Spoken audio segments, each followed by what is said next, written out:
A new study finds that global warming is melting the Earth's glaciers a lot faster than scientists originally thought.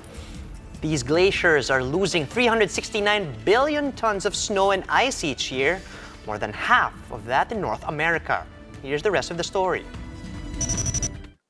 A new study from Science Journal, Nature shows that the world's glaciers are shrinking 5 times faster now than in the 1960s, and it's accelerating.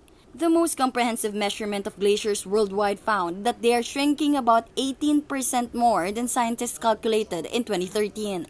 What we found is that glaciers lost a lot of ice. Since 1961, glaciers lost more than 9,000 billion tons of ice. Well, that's a big number. I converted that, and this is an ice cube of the size of Germany with a thickness of 30 meters.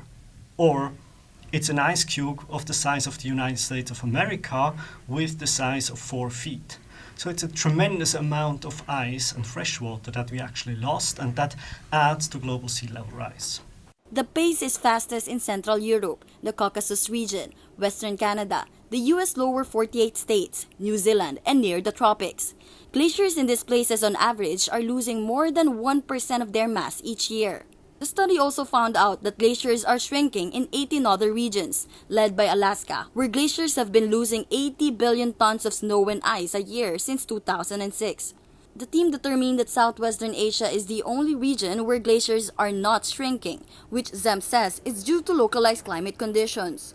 Every 4 months, the world is losing glaciers the size of the European Alps. And now the big question is, can we do something to stop it?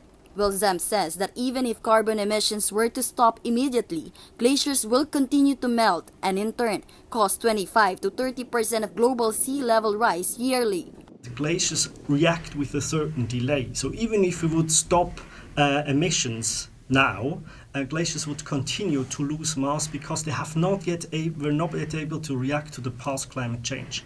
So even if you fix the problem today, glaciers would continue for the next 10, 20, maybe 30 years to melt and to contribute to global sea level rise.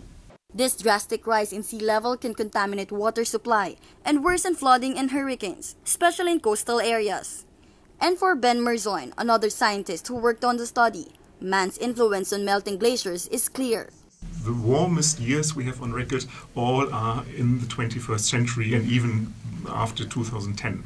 The same with sea level rise. We see that sea level rise is accelerating, and because of that it makes sense that we see more and more of those records.